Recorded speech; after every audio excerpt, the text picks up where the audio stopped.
Okay, y'all, I'm fixing to say something that's going to make you really happy. Pancakes. I bet you're smiling, aren't you? That's just something that we all love because it just seems so special. Let's go to the Pancake Pantry if you live in Nashville. But anyway, this is a puffed pear pancake, and it's just beautiful. It's almost like a souffle because you cook it in the oven, you bake it in the oven, and it rises. It's just beautiful. And I'll show you the way you put your pears in the pan. You get a bite of pear and a bite of the pancake batter that's cooked in every bite, which just makes it so wonderful. Whenever we have 3 pear trees in our backyard, and this used to be our Sunday night supper every Sunday night because we all just loved it. So I was just going to show you the way I cut my pear is I just cut it on 4 sides, and on each 4th of it, I've just cut it really thin. And the reason you want to do that is because you need to spread it out across your pan. And I have in the oven heating a 10-inch cast iron skillet. So I'm going to put this right here until we get ready for them, and then we will make the batter.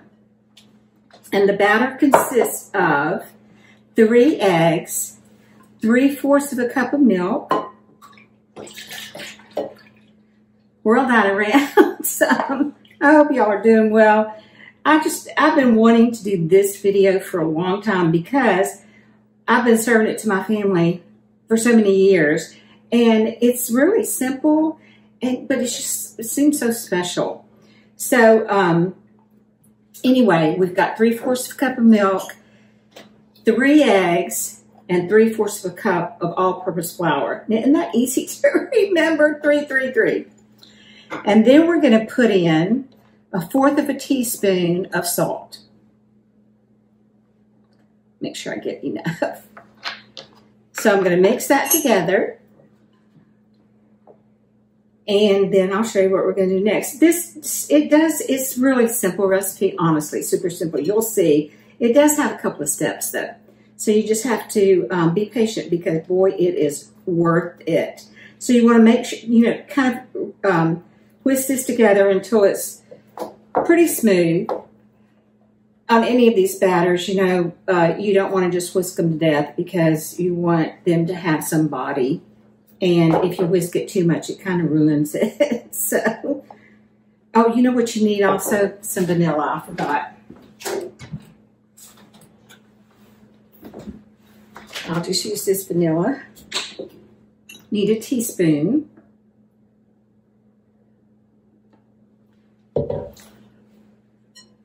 And I'm also thinking of the vanilla.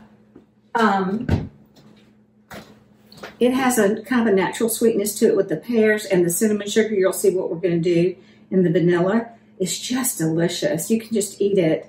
And some of us put syrup on it and some of us don't, but you don't have to. So here's our batter. And next I'm going to mix together 3 tablespoons of sugar and 3/4 of a tablespoon of ground cinnamon. So that just mix that together really well.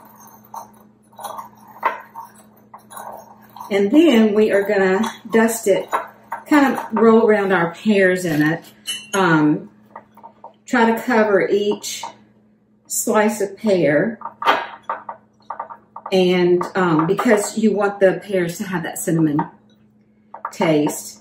I probably needed a flatter bowl. Let me get it. Make it a whole lot easier. Okay, here we go. 1 pear done. One side, 1/4 of the pear done.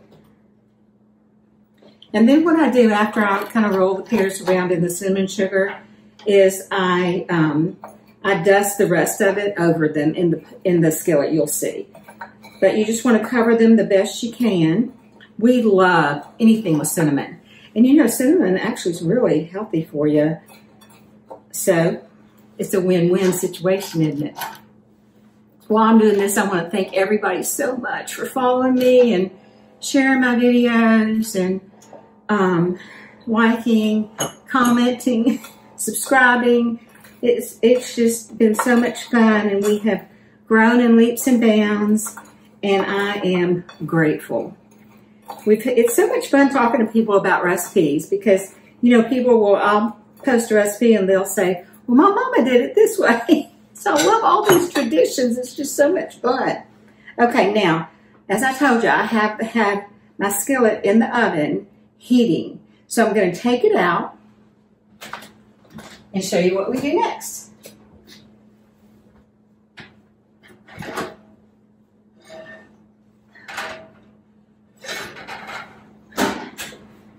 Okay, the oven is on 450, so it is hot.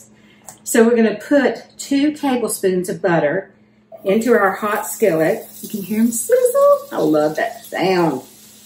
And you just roll it all around when you get this other pot holder because this is so hot. So that is one thing. Be really careful and don't burn yourself.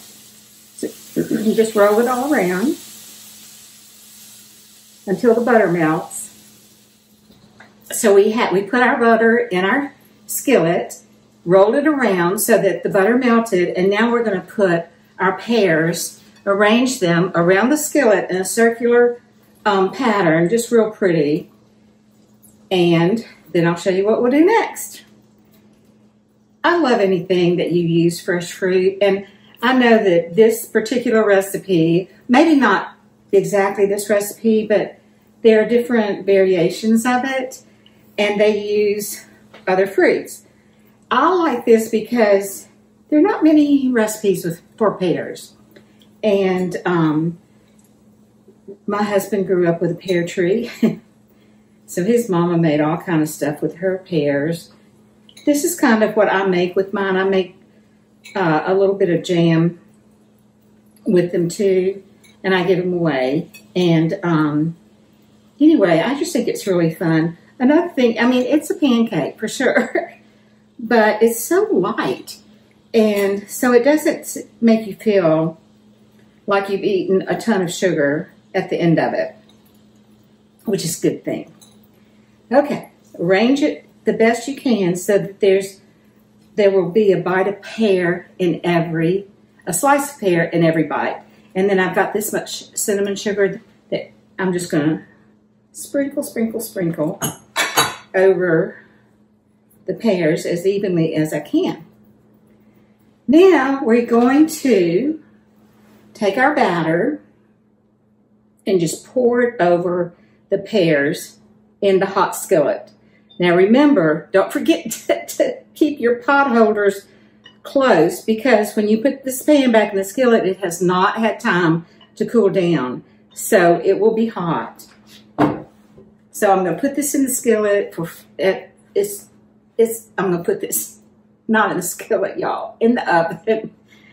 And whenever it comes out, you'll see just how beautiful it is. The oven is turned on to 450, and we're going to cook it for 25 minutes. Let me look at my recipe. I've had this recipe for so long. Yeah.